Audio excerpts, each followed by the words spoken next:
آج کی اس بابرکت جمعۃ المبارک کی نشست میں مجھے آپ حضرات کے سامنے جس عنوان پر لبگشائی کرنے کی سعادت حاصل ہوئی ہے وہ ہے اعمال کی قبولیت کے لیے شرائط ثلاثہ، تین بنیادی شرائط۔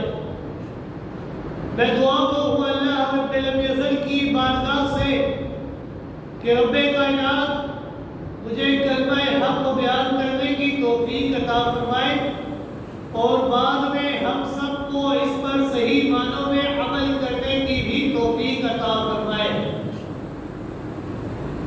سامعین کرام، ہمارے گرد و نواح میں جتنے بھی لوگ رہتے ہیں یا جتنے بھی مذہبی فرقے یا مکاتب فکر بستے ہیں، سب کے سب اپنی اپنی جگہ پر کچھ نیک اعمال کیا کرتے ہیں۔ اگر ان تمام لوگوں سے یا مکاتب فکر سے سوال کیا جائے کہ یہ جو آپ نے عمل کیا ہے اس عمل کرنے کا مقصد کیا تھا، تو ان کا جواب یہی ہوگا کہ ہمارے اس عمل کا مقصد صرف اور صرف اللہ کی رضا ہے، کہ اللہ کی رضا ہمیں مل جائے۔ اور یہ بات بھی اظہر من الشمس ہے کہ عمل سے اللہ کی رضا اسی وقت حاصل ہو سکتی ہے کہ جب وہ عمل اللہ کی بارگاہ میں قبول و منظور ہوگا۔ خدا نخواستہ اگر اس عمل کے اندر یا عمل کرنے والے عامل کے اندر کوئی بنیادی خامی پائی جائے یا کوئی کوتاہی پائی جائے تو یقیناً وہ عمل اللہ کی بارگاہ میں قبول نہیں ہو سکتا۔ اسی لیے ہماری کوشش یہی ہونی چاہیے کہ ہمارا ہر عمل اللہ کے ہاں شرف قبولیت پا کر اللہ کی رضا کا سبب بن جائے۔ قرآن مجید کے اندر اگر غور و فکر کیا جائے تو ہمیں یہ بات معلوم ہوتی ہے کہ اللہ تعالیٰ کی رضا اور اللہ تعالیٰ نے اعمال کی قبولیت کے لیے بنیادی طور پر تین شرائط رکھی ہیں۔ اگر ان کے اندر سے کوئی ایک شرط بھی مفقود ہو جائے یا ختم ہو جائے تو ہمارا وہ عمل اللہ کی بارگاہ میں قبول و منظور نہیں ہو سکتا۔ چنانچہ اس بارے میں رب کائنات نے ارشاد فرمایا ہے وَمَنْ أَرَادَ الْآخِرَةَ وَسَعَى لَهَا سَعْيَهَا وَهُوَ مُؤْمِنٌ فَأُولَئِكَ كَانَ سَعْيُهُمْ مَشْكُورًا، کہ جو آدمی بھی آخرت کا خواستگار ہے، طلبگار ہے اور اس کے لیے کوشش کرتا ہے، جو کوشش اس کے مطابق ہے اور وہ انسان مومن بھی ہے، تو ایسے ہی لوگ ان کی کوشش ٹھکانے لگ جاتی ہے، ایسے ہی لوگ ہمیشہ کامیاب و کامران ہوا کرتے ہیں۔ اگر اس آیت کے اندر غور و فکر کیا جائے تو رب کائنات نے ارشاد فرمایا اراد الآخرہ، اراد الآخرہ سے مراد یہ ہے کہ اس کی نیت درست ہو، اس کے کسی بھی عمل سے دنیاوی غرض مطلوب نہ ہو، اس کے اعمال سے مقصد اللہ کی رضا حاصل کرنا۔ یعنی عام الفاظ میں اگر ہم کہیں تو اس کا مطلب یہ ہے کہ اس کی نیت درست ہو، کہ اس کے اندر اخلاص ہو، کہ خالصتاً جو بھی عمل ہم نے کیا ہے اللہ کی رضا حاصل کرنے کے، یعنی نیت خالص ہو، اخلاص ہو۔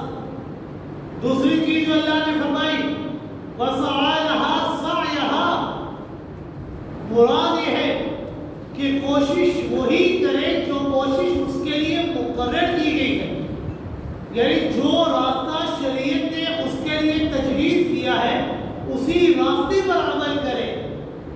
یعنی عام لفظوں میں ہم کہہ سکتے ہیں اتباع سنت، کہ جو رستہ سنت نے ہمارے لیے بیان کیا ہے، رسول اکرم صلی اللہ علیہ وآلہ وسلم نے بتایا ہے، اس رستے پر ہم نے عمل کرنا ہے. اور تیسری چیز وَهُوَ مُؤْمِنٌ، کہ وہ عمل کرنے والا صاحب ایمان. نتیجہ یہ نکلتا ہے قبولیت اعمال کے لیے 3 بنیادی شرائط ہے: ایمان، اتباع سنت اور نیت کا خالص ہونا. اب ہم ان تینوں شرائط کے اندر غور و فکر کر کے اپنے اعمال کا محاسبہ کر سکتے ہیں کہ آیا ہمارا یہ عمل اللہ کی بارگاہ میں قبول و منظور ہوتا ہے یا نہیں ہوتا. قبولیت اعمال کے اندر سب سے پہلی اور بنیادی شرط ہے ایمان کی درستگی. پیغمبر کائنات صلی اللہ علیہ وآلہ وسلم نے جو دین ہمارے سامنے پیش فرمایا ہے اس سارے کے سارے دین کو من و عن تصدیق کرنے کا نام ہی ایمان ہے. اور یہ بات ظاہر ہے کہ کسی چیز کے ماننے کا تعلق یہ انسان کے دل کے ساتھ ہوا کرتا ہے، اس لیے ایمان کا حقیقی مقام یہ انسان کا اپنا قلب، اپنا دل ہے. اور ایک مومن یہ دل کے اندر ایمان رکھتا ہے، ایمان کا دعوے دار ہوتا ہے، تو زبان سے بھی اس کے لیے یہ بات لازم ہے کہ زبان سے بھی اقرار کرے، زبان سے بھی اظہار کرے کہ میں ایک اللہ کا ماننے والا ہوں اور آپ صلی اللہ علیہ وسلم اللہ کے آخری نبی. جب تک اس کے دل کے اندر ایمان نہیں ہوگا، زبان سے اقرار نہیں ہوگا، ایمان مکمل نہیں ہو سکتا. اور اس بات کے اندر بھی غور و فکر کر لے کہ ایمان اسی وقت مکمل ہو سکتا ہے، اسی وقت کامل قبول ہو سکتا ہے کہ جب سارے کے سارے دین کو مانا جائے. یہ نہیں کہ جو بات آپ کی اپنی مرضی کے موافق ہے اس بات کو تم نے مان لیا ہے، اور جو بات تمہارے خلاف جا رہی ہے اس بات کو تم نے انکار کر دیا ہے. ایسا نہیں کرنا جس طرح مشرکین نے کیا، بنی اسرائیل نے کیا. افتؤمنون ببعض الکتاب وتکفرون ببعض، تم کتاب کی بعض چیزوں کو تو مانتے ہو اور بعض کا انکار کرتے ہو. جو چیز تمہارے حق میں بولتی ہے تم اس بات کو مان لیتے ہو، اور جو چیز تمہارے خلاف ہوا کرتی ہے تم اس کا انکار کر دیتے ہو. ضروریات دین میں سے اگر تم نے کسی ایک چیز کا بھی انکار کر دیا تو تمہارا ایمان باقی نہیں رہ سکتا. اور ماننے کا مطلب یہ ہے کہ دل سے یقین کامل رکھے، دل کے اندر شک و شبہ کو ذرہ برابر بھی جگہ نہ دے. اور یہ 2 باتیں الگ الگ ہیں. شک اور شبہ کا وسوسے کے درجے میں آ جانا یہ اور بات ہے، اور اس وسوسے کے درجے میں آ کر اس کو دل کے اندر جگہ دے دینا یہ اور بات ہے. اللہ رب العزت سے دعا ہے کہ اللہ رب العزت ہمیں ان دونوں چیزوں سے محفوظ فرمائے، ہمیں ان دونوں چیزوں سے بچائے. اور ماننا، یقین رکھنا، ایمان لانا وہی معتبر ہو سکتا ہے کہ اس کی ازداد ضدوں سے بالکل برات کا اظہار کیا جائے. یہ نہیں کہ ایک چیز کو تو مانا ہے ہم نے پھر ہم اس کی ضد کو بھی مانتے ہیں، تو یہ ماننا قابل قبول نہیں ہو سکتا، کیونکہ اجتماع ضدین محال ہے. ایک انسان توحید کو بھی مانے اور شرک کو بھی مانے، ایسا نہیں ہو سکتا. ایک انسان وہ آپ صلی اللہ علیہ وآلہ وسلم کی نبوت کو مانے اور غلام احمد قادیانی کی نبوت کو ہی مانے، ایسا نہیں ہو سکتا. ایک انسان رسول اللہ صلی اللہ علیہ وآلہ وسلم کی سنت کو مانے اور دوسری طرف بدعت کا بھی ارتکاب کرے، ایسا نہیں ہو سکتا. ہوگا وہی جو صرف اور صرف ایمان کے مطابق ہے، جو رسول اکرم صلی اللہ علیہ وآلہ وسلم نے بیان فرمایا ہے. ماننا وہی معتبر ہو سکتا ہے جو ضدین سے برات کا اظہار کیا جائے کہ ہم نے اس کی ضدوں سے اللہ تعلقی کا اعلان کر دیا. اور یہ بات یاد رکھیے گا، اعمال صالحہ کے لیے ایمان یہ بمنزل روح اور جان کے، جس طرح ایک وجود یہ ایمان یہ روح کے بغیر بیکار اور عبث ہو جایا کرتا ہے، اسی طرح اعمال صالحہ یہ ایمان کے بغیر بیکار اور عبث ہو جاتا ہے۔ اگر ایمان نہیں ہوگا تو جتنے مرضی نیک اعمال کیوں نہ کر لے، کوئی تمہارا نیک عمل قبول نہیں ہو سکتا۔ اور اس بات کا اندازہ اس بات سے بھی لگایا جا سکتا ہے کہ اللہ رب العزت نے قرآن مجید کے اندر جا بجا اعمال صالحہ کا ذکر فرمایا، تو اعمال صالحہ کے ذکر سے قبل اللہ نے ایمان کو ذکر کیا۔ اللہ رب العزت نے فرمایا والذین آمنوا وعملوا الصالحات اولئک اصحاب الجنہ، وہ لوگ جو ایمان لائے اور نیک اعمال کیے، یہی لوگ جنت والے ہیں۔ ان الذین آمنوا وعملوا الصالحات كانت لهم جنات الفردوس، جو لوگ ایمان لائے نیک اعمال کیے ان کے لیے بہشت کے باغات ہیں۔ والذین آمنوا وعملوا الصالحات لهم مغفرۃ ورزق کریم، جو لوگ ایمان لائے نیک اعمال کیے ان کے لیے بخششیں ہی بخششیں ہیں اور رزق حسین ہے، عزت والا رزق ہے۔ اگر آپ قرآن مجید کے اندر غور و فکر کریں تو سینکڑوں ایسی آیات مل جائیں گی کہ جہاں پر اللہ نے ایمان کے ذکر کو مقدم کر دیا، اعمال صالحہ کے ذکر کو مؤخر کر دیا، اس بات کو واضح کرنے کے لیے کہ اگر ایمان ہوگا تو تمہارے اعمال قبول ہو سکتے ہیں، اگر ایمان نہیں ہے تو تمہارا کوئی عمل قبول نہیں ہو سکتا۔ اسی لیے تو اللہ رب العزت نے اور آپ صلی اللہ علیہ وآلہ وسلم نے بار بار فرمایا کہ اے ایمان والو اپنے ایمان کی تجدید کیا کرو، اسے بار بار نیا سے نیا کیا کرو، کیونکہ بعض دفعہ انسان ہے، خطاؤں کا پتلا ہے، غلطیاں ہو جاتی ہیں، گناہ ہو جاتے ہیں۔ اسی لیے انسان کو چاہیے کہ انسان کے زبان سے کوئی نہ کوئی کلمہ یا کوئی نہ کوئی لفظ ایسا نکل جاتا ہے یا کوئی نہ کوئی عمل ایسا کر بیٹھتا ہے کہ وہ عمل وہ الفاظ نواقض ایمان ہے، ایمان کو ختم کر دیتے ہیں، تو اس کا وہ عمل، اس کے وہ الفاظ اسے حالت ارتداد تک پہنچا دیتے ہیں۔ تو اس صورت کے اندر وہ جو بھی نیک عمل کرے گا وہ نیک عمل ضائع ہو جاتا ہے۔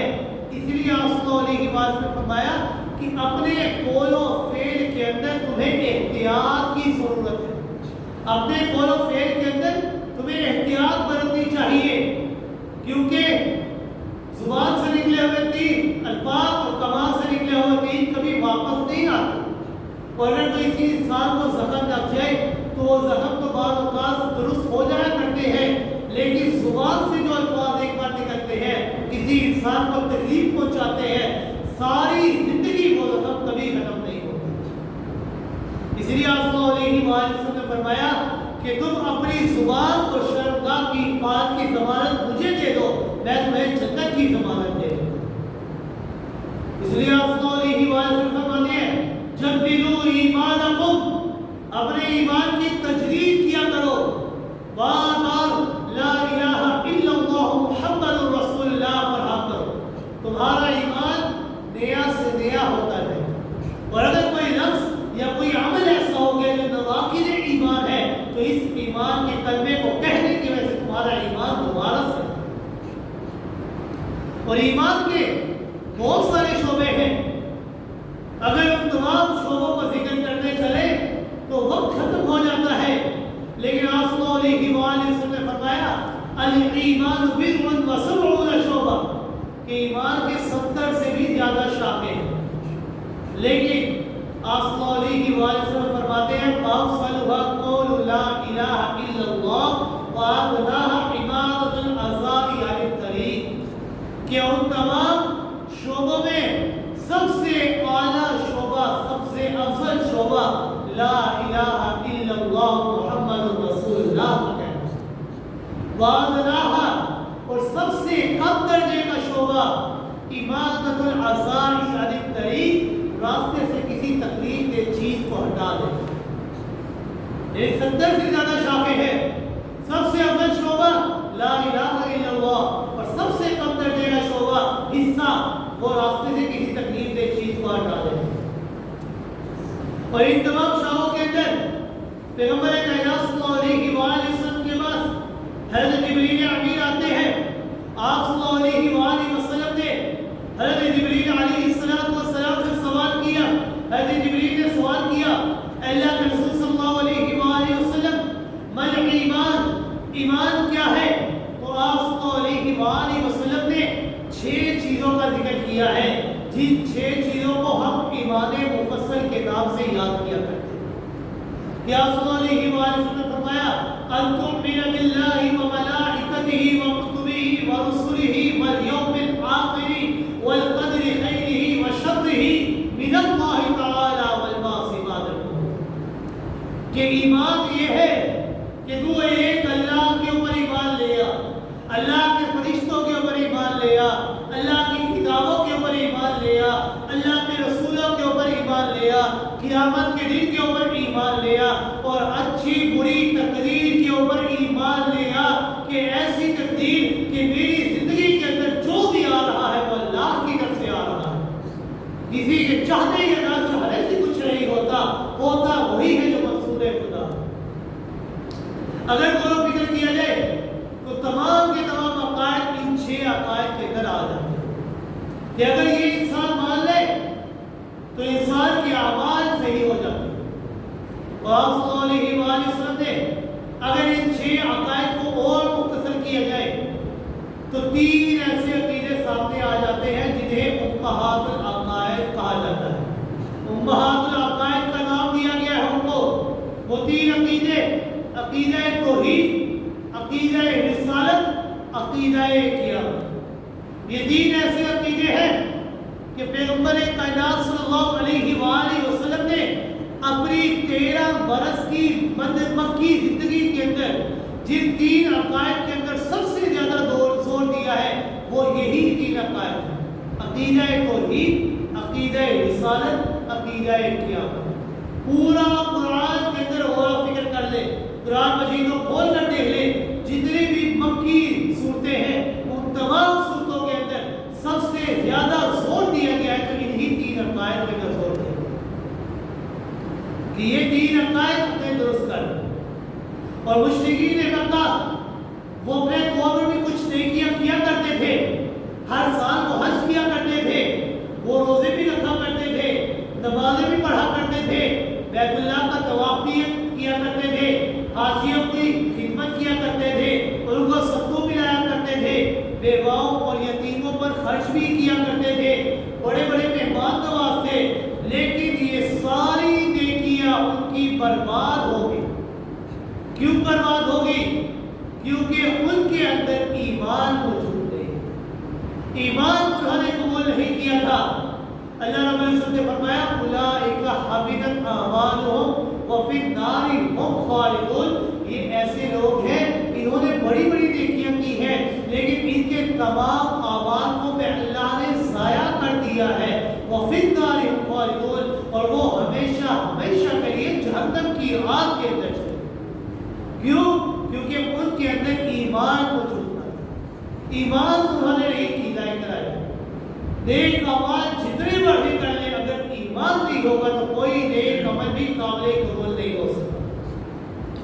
اللہ رب العزت نے قرآن مجید کے اندر ارشاد فرمایا مثل الذین کفروا بربہم اعمالهم کرماد اشتدت به الريح في يوم عاصف لا يقدرون مما كسبوا على شيء ذلك هو الضلال البعید. کہ ایسے لوگوں کے اللہ نے مثال دی کہ جن کے دلوں کے اندر ایمان موجود نہ تھا. اللہ رب العزت نے مثال دی کہ ان کے اعمال ایسے ہیں جیسے راکھ ہوا کرتی ہے. جس طرح راکھ ہے، ایک تیز طوفان آندھی آتی ہے، وہ آندھی اس راکھ کو لے کر چلی جاتی ہے، اس کو ادھر ادھر اڑا دیا کرتی ہے. تو ان کفار کے اعمال کی مثال بھی اسی طرح ہے. جس طرح راکھ ہے، ایک طوفان آیا اور ان کے تمام اعمال کو لے کر اڑ گیا. اور ایک موقع پر اللہ رب العزت نے فرمایا والذین کفروا اعمالهم کسراب بقیعۃ یحسبہ الظمآن ماء حتی اذا جاءه لم یجدہ شیئا ووجد اللہ عنده فوفاه حسابا واللہ سریع الحساب. کہ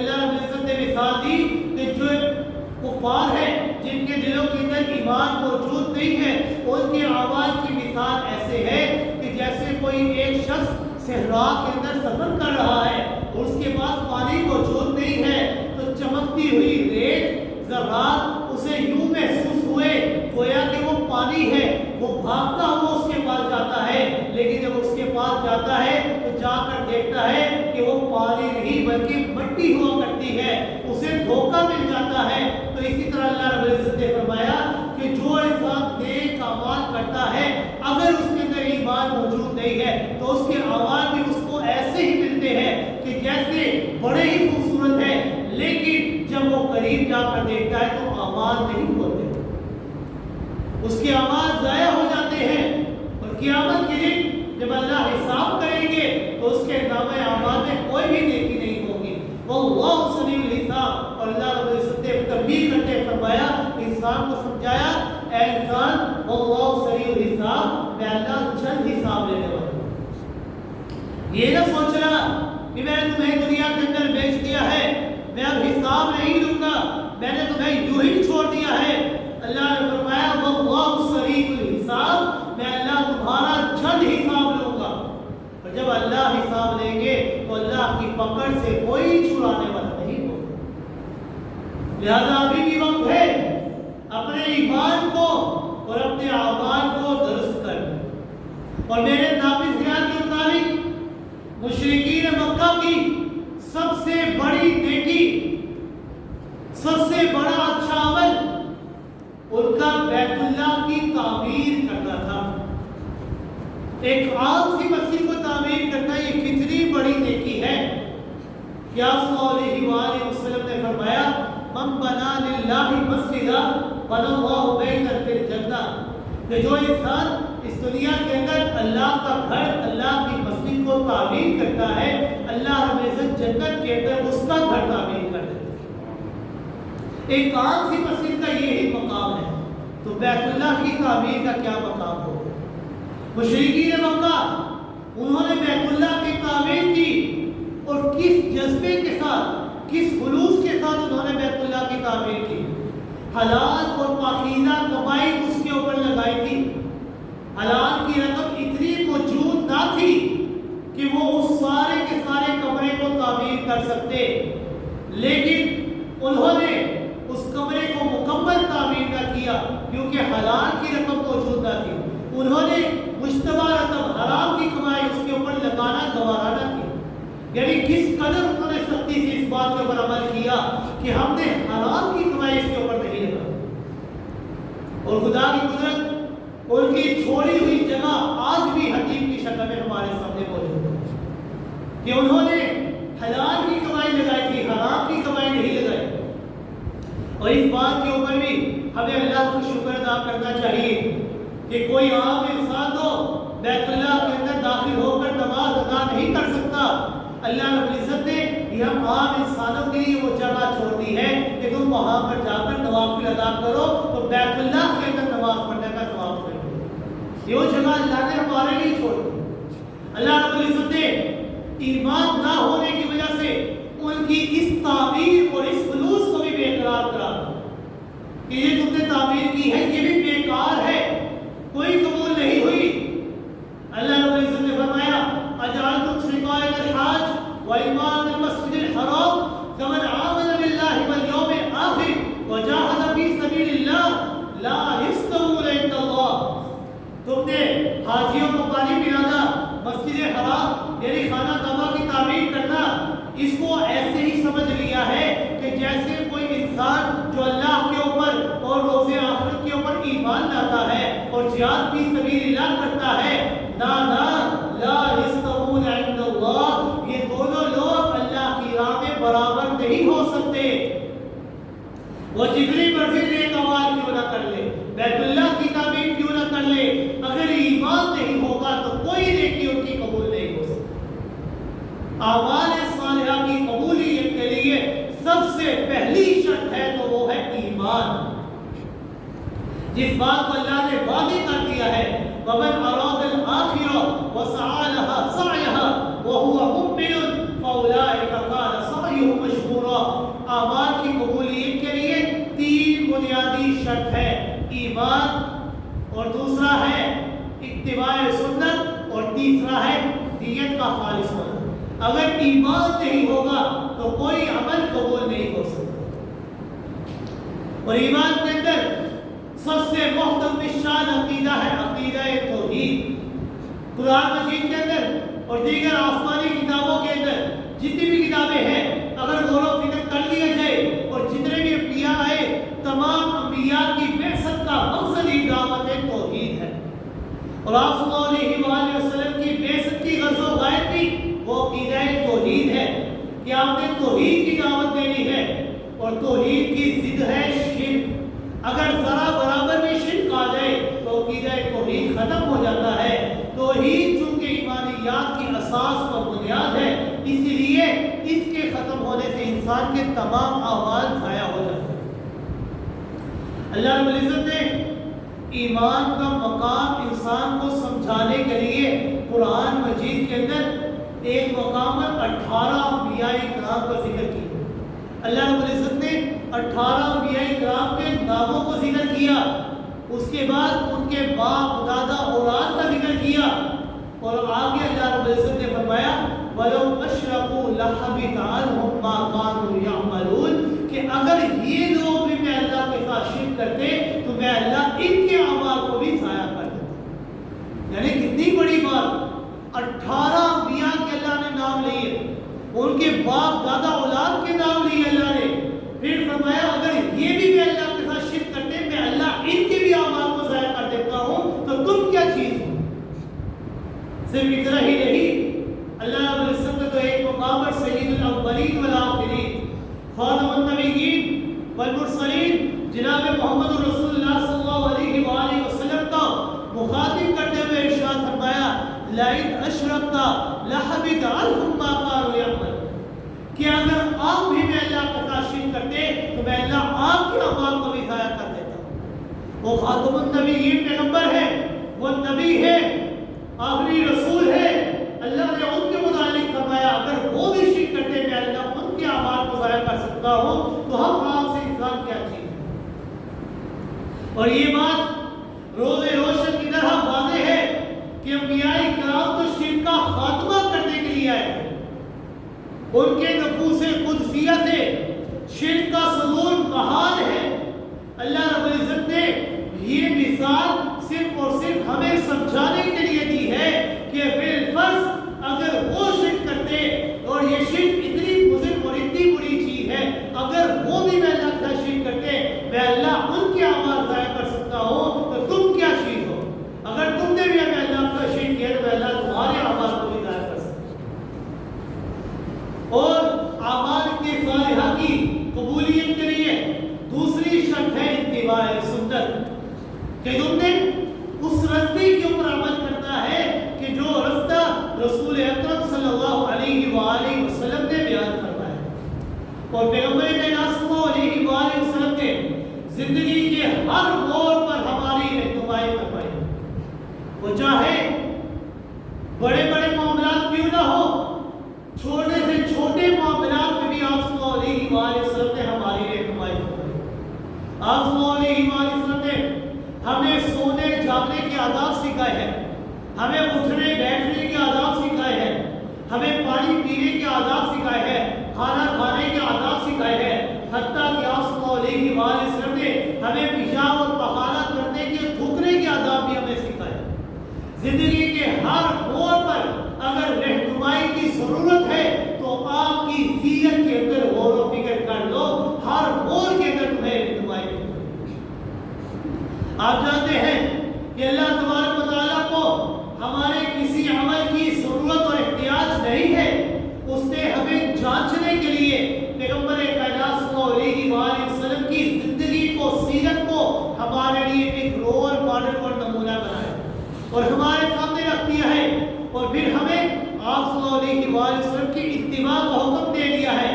اب ہمارا ہر وہ عمل اللہ کی بارگاہ میں مقبول اور محبوب ہوگا کہ جو عمل رسول اللہ صلی اللہ علیہ وآلہ وسلم کی سنت کے مطابق ہوگا، ان کی طریقے کے مطابق ہوگا۔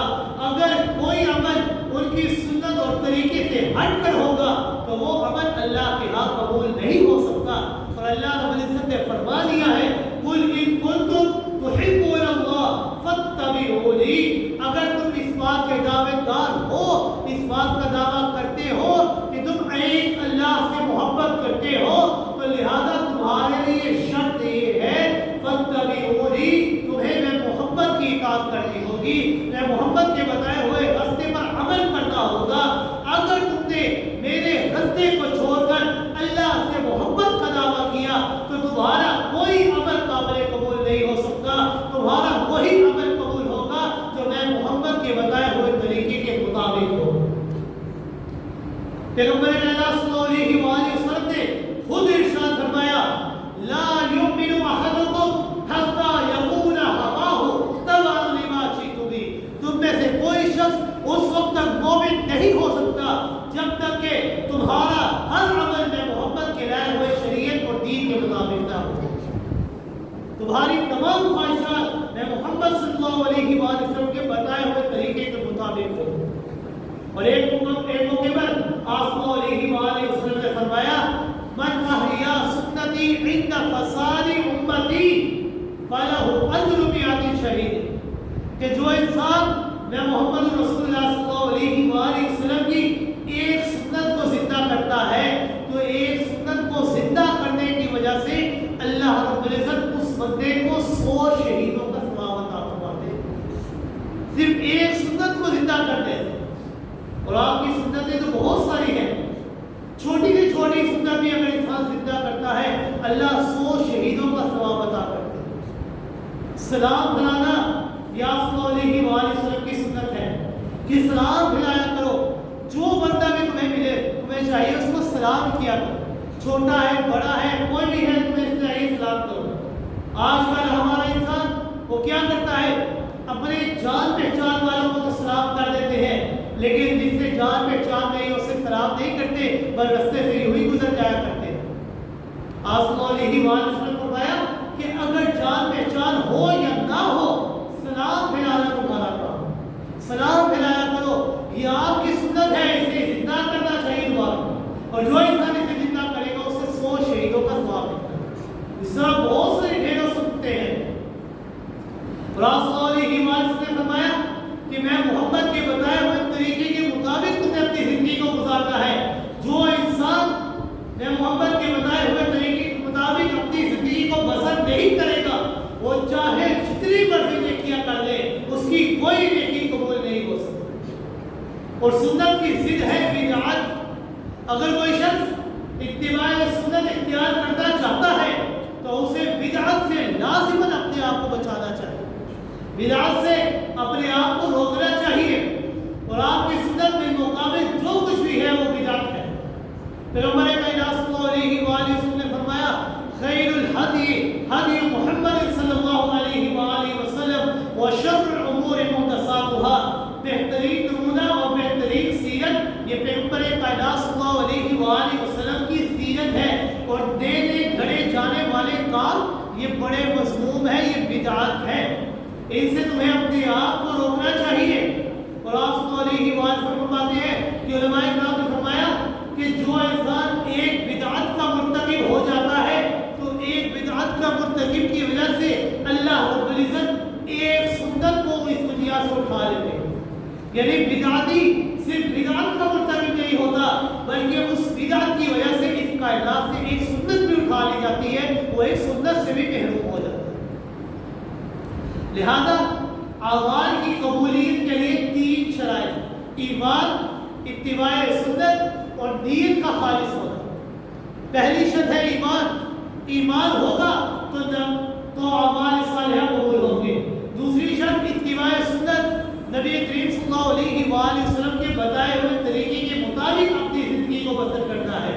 اور تیسری شرط ہے اپنی نیت کو خالص کرنا ہے، کہ جو عمل بھی تم نے کرنا ہے وہ عمل اللہ کی رضا کے لیے کرنا ہے، کسی انسان کو راضی کرنے کے لیے نہیں بلکہ اللہ کو راضی کرنے کے لیے کرنا ہے۔ پیغمبر کائنات صلی اللہ علیہ وآلہ وسلم سے حضرت جبریل امین نے سوال کیا پر احسان کیا ہے؟ تو آپ صلی اللہ علیہ وآلہ وسلم نے فرمایا ان تعبد اللہ کأنک تراہ فإن لم یکن تراہ کأنک احسان یہ ہے کہ تو اللہ کی عبادت اس طرح کر گویا کہ تو اللہ کو دیکھ رہا ہے۔ اگر یہ کیفیت پیدا نہیں ہو سکتی، کم سے کم اپنے دل کے اندر یہ کیفیت تو پیدا کر، یہ بات تو رکھ کہ وہ اللہ تجھے دیکھ رہا ہے۔ لازمی بات ہے جب اس کیفیت اور اس ذوق کے ساتھ عبادت کی جائے کہ میرا اللہ مجھے دیکھ رہا ہے، تو اس عبادت کے اندر ریاکاری کا ذرہ برابر بھی شک و شبہ نہیں ہے کہ اللہ دیکھ رہا ہے۔ احسان اور اخلاص کا دوسرا نام ہے نیت کی درستگی۔ پیغمبر کرام صلی اللہ علیہ وآلہ وسلم نے فرمایا انما الاعمال بالنیات، اعمال کا دار و مدار نیتوں کے اوپر ہے۔ فمن ہاجر للہ ورسولہ، کہ جو انسان اللہ اور اس کے رسول کے لیے ہجرت کرتا ہے تو اس کی ہجرت اللہ اور اس کے رسول کے لیے ہے، اور جو انسان اس دنیا کو یا کسی عورت کو حاصل کرنے کے لیے ہجرت کرتا ہے تو اسے اس دنیا کا ٹھکانہ ملے گا اللہ کی رضا نہیں۔ لہذا اپنے اعمال کی درستگی کے لیے شرط یہ ہے کہ اپنے نیت کو خالص کریں، اور اخلاص کا مقام یہ چونکہ انسان کا اپنا دل ہے، خالص یہ انسان کے دل کے اندر آتا ہے، اخلاص انسان کے دل کے اندر ہوتا ہے۔ اس لیے آپ صلی اللہ علیہ وآلہ وسلم نے فرمایا ان اللہ تعالی لا ينظر الى اجسامکم ولا صورکم ولا اموالکم ولکن ينظر الى قلوبکم، کہ اللہ رب العزت نہ ہی تمہاری صورتوں کو دیکھتے ہیں، نہ تمہارے وجود کو دیکھتے ہیں، نہ تمہارے مال و دولت کو دیکھتے ہیں۔ اللہ رب العزت اگر دیکھتے ہیں تو تمہارے دلوں کو دیکھتے ہیں کہ اس کے اندر میں اللہ کی محبت کس قدر زیادہ رچی بسی ہے، کس کے اندر کتنی زیادہ ہے محبت میں اللہ کی۔ اور اللہ رب العزت نے اصحاب محبت کا جب امتحان لیا تو نہ وجود کا لیا، نہ صحت کا لیا، نہ آنکھوں کا لیا، نہ ہاتھوں کا لیا، نہ پیروں کا لیا، نہ کسی اور چیز کا لیا، امتحان لیا تو ان کے دل کا لیا کہ اس کے اندر میں اللہ کی محبت کس قدر جاتا ہے۔ اولئک الذین امتحن اللہ قلوبہم للتقوی، کہ اللہ نے ان کے دلوں کا امتحان لیا تھا کہ اس کے اندر اخلاص کس قدر زیادہ ہے، تقوی کس قدر زیادہ ہے۔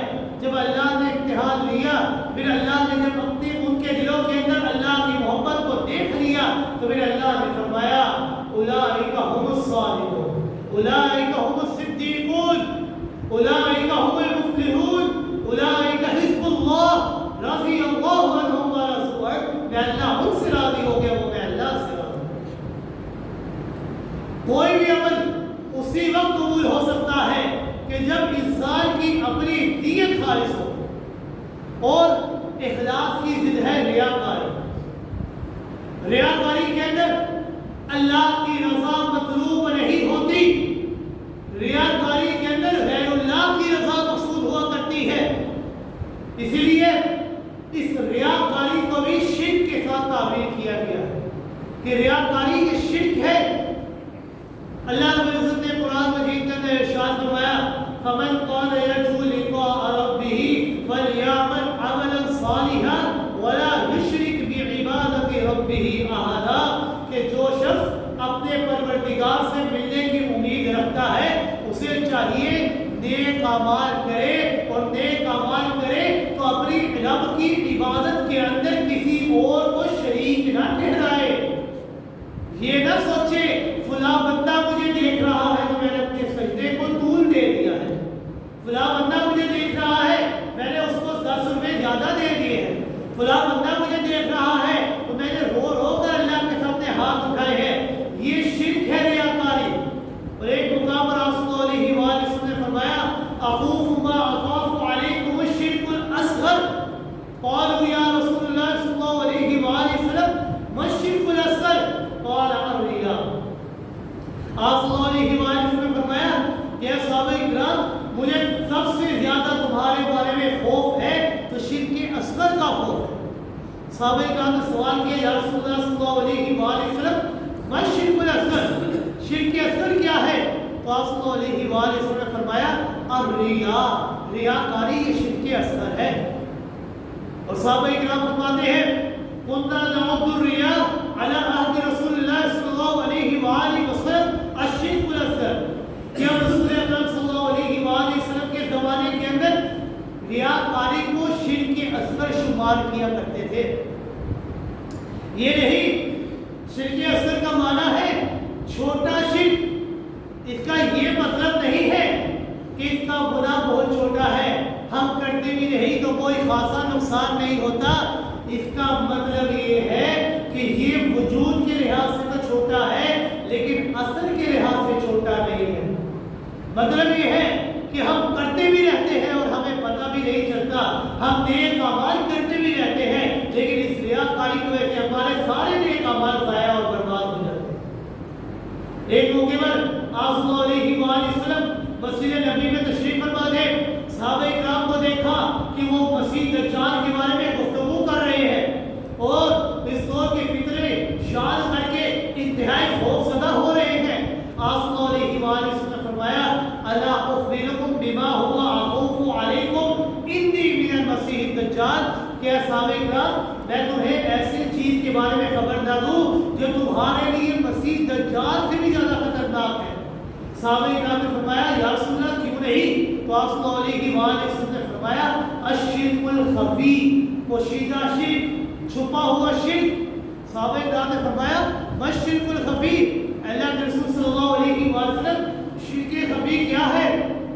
آپ صلی اللہ علیہ وآلہ وسلم نے فرمایا یقوم الرجل فیصلی فیلقن صلاتہ لما من نظر رجل، کہ ایک انسان نماز پڑھنے کے لیے کھڑا ہوا، وہ اپنی نماز پڑھ رہا ہے، اپنی نماز کو مزین کر دیتا ہے، کیوں؟ وجہ یہ ہے کہ فلاں بندہ مجھے دیکھ رہا ہے۔ یہ شرک خفی ہے کہ فلاں بندہ مجھے دیکھ رہا ہے، وہ اپنی نماز کو مزین کر دیتا ہے، اپنی نماز کو خوبصورت بنا دیتا ہے، اپنے رکعت کو، تسبیح و تحمید کو، اپنے رکوع کو، اپنے سجدے کو، اپنے قیام کو، اپنے تشہد کو طول دے دیتا ہے کہ فلاں بندہ مجھے دیکھ رہا ہے، وہ مجھے دیکھ کر کہے گا کتنا بڑا نمازی ہے، کتنا بڑا عبادت گزار ہے، کہ اللہ کے سامنے کتنے لمبے لمبے سجدے کر رہا ہے، پتہ نہیں ہماری نمازوں کا کیا بنے گا، اس کی عبادت تو دیکھنے والی ہے، کتنے لمبے سجدے کر رہا ہے۔ ایسا نہیں ہے، یہ ریاکاری، یہ شرک خفی ہے۔ اللہ رب العزت ہمیں شرک خفی سے بچائے، اور یہ شرک، اس کی علامات یہ ہے کہ آپ صلی اللہ علیہ وآلہ وسلم نے فرمایا کہ لوگوں کے سامنے اپنے اعمال کو بنا سنوار کر پیش کرنا۔ پہلی علامت یہ ہے کہ ایک انسان اپنے اعمال کو لوگوں کے سامنے بنا سنوار کر پیش کرتا ہے۔ دوسری علامت یہ ہے کہ لوگوں کی عدم موجودگی میں وہ کام نہیں کرتا جو لوگوں کی موجودگی میں کرتا ہے۔ اور تیسری شرط یہ ہے کہ جب اس کی تعریف بیان کی جاتی ہے، اس کی توصیف بیان کی جاتی ہے تو وہ خوش ہو جایا کرتا ہے۔ اور آپ صلی اللہ علیہ وآلہ وسلم نے فرمایا کہ جو انسان یہ کام کرتا ہے تو وہ انسان شرک کے اثر کر بیٹھتا ہے، اور اس شرک کے اثر کی وجہ سے اس کے تمام اعمال ضائع ہو جاتے ہیں۔ اور آج ہمارے اوپر عذاب کیوں آ رہے ہیں، ہمارے اوپر مصیبتیں کیوں آتی ہیں، ہمارے اوپر تکلیفیں مصیبتیں کیوں آ رہی ہیں؟ وجہ یہ ہے کہ ہمارے تمام کے تمام اعمال کا مقصد اللہ کو راضی کرنا نہیں ہے بلکہ لوگوں کو دکھانا ہے۔ آج ہم کوئی بھی نیک عمل کرتے ہیں، کسی کو صدقہ و خیرات دینا ہو تو ساتھ ہی ساتھ سوشل میڈیا میں اپلوڈ کر دیتے ہیں کہ ہم نے فلاں نیکی کی ہے۔ ہم حج یا عمرہ کرنے جاتے ہیں، وہاں پر لوگوں کو دکھانے ہوتے ہیں کہ ہم نے طواف کر لیا، ہم نے سعی کر لی، ہم نے آب زمزم پی رہے ہیں۔ وہ مقام تو ایسا مقام ہے کہ وہاں پر جا کر انسان سے دنیا کی ہر چیز کا تعلق ختم ہو جاتا ہے، ایک اللہ کے ساتھ تعلق جڑ جاتا ہے۔ لیکن آج کے انسان کا تعلق، اس کے اوپر مصیبتیں کیوں آ رہی ہیں کہ ہم وہاں پر بھی جا کر اپنے اللہ سے تعلق نہیں جوڑتے بلکہ لوگوں کو دکھانے کے لیے کرتے ہیں۔ سوشل میڈیا میں فوراً اپلوڈ کر دیتے ہیں، کوئی بھی کام کرنا ہو ہم سوشل میڈیا میں اپلوڈ کرتے ہیں، لوگوں کو دکھانے کے لیے کرتے ہیں۔ آپ صلی اللہ علیہ وآلہ وسلم نے فرمایا کہ تمہارا کوئی عمل جو بھی تم نے اللہ کی رضا کے لیے کی ہے اتنا پوشیدہ ہونا چاہیے کہ اگر تم نے دائیں ہاتھ سے کوئی نیکی کا کام کیا ہے تو تمہارے بائیں ہاتھ کو بھی خبر نہ ہو کہ تم نے کیا کام کیا۔ یعنی نیکی یہ ہے کہ تمہارے بائیں ہاتھ کو بھی خبر نہ ہو کہ تم نے کیا کام کیا ہے۔ لیکن آج ہم کوئی بھی نیکی کا کام کریں تو سب سے پہلے لوگوں کو دکھاتے ہیں۔ تو آپ صلی اللہ علیہ وآلہ وسلم نے فرمایا کہ ریاکاری یہی ہے کہ تم جو بھی کام کرو اس میں اللہ کی رضا تمہیں مطلوب نہیں ہوتی، بلکہ غیر اللہ لوگوں کی رضا مطلوب ہوتی ہے کہ فلاں بندہ مجھے حاجی کہے، فلاں بندہ مجھے نمازی کہے، فلاں بندہ مجھے روزہ رکھنے والا کہے، فلاں بندہ مجھے صدقہ و خیرات کہے، فلاں بندہ مجھے سخی کہے، مالدار کہے۔ اب لوگوں نے تو کہہ دیا ہے، اللہ رب العزت نے فرمایا کل قیامت کے لیے سب سے پہلا حساب کتاب ہوگا تو 3 لوگوں کا ہوگا، ایک قرآن کے قاری کا ہوگا، ایک مالدار کو ہوگا، اور ایک اور بندے کا ہوگا کہ جو آئیں گے اور ان سے سوال کریں گے، وہ کہیں گے کہ اللہ ہم نے یہ تمام اعمال تیری رضا کے لیے کیے تھے۔ اللہ رب العزت فرمائے گی نہیں، تم نے یہ کام میں اللہ کی رضا کے لیے نہیں بلکہ لوگوں کو خوش کرنے کے لیے کیے تھے، لوگوں کو دکھانے کے لیے کیے تھے کہ فلاں بندہ مجھے حاجی کہے، فلاں بندہ مجھے نمازی کہے، فلاں بندہ مجھے قاری قرآن کہے۔ اب لوگوں نے تجھے حاجی کہہ دیا، لوگوں نے تجھے نمازی کہہ دیا، لوگوں نے تجھے قاری قرآن کہہ دیا، لیکن تو نے لوگوں کی رضا کے لیے کیا تھا۔ لوگوں نے کہہ دیا ہے میں اللہ کی رضا کے لیے نہیں کیا تھا، لہذا آج قیامت کے دن میں اللہ کے بعد تیرا کوئی ٹھکانہ نہیں ہے۔ فرشتے ایسے شخص کو منہ کی بل کسی کا جہنم کے اندر ڈالیں۔ لہذا اعمال صالحہ کی قبولیت کے لیے 3 شرائط ہیں۔ ومن اراد الآخرہ وسعى لها سعيها وهو مؤمن فاولئک کان سعیهم مشکورا، کہ جو انسان یہ چاہتا ہے کہ کل قیامت کے دن اس کے لیے آسانیاں ہو تو جو بھی نیک عمل کرے تو 3 چیزوں کا دھیان رکھے۔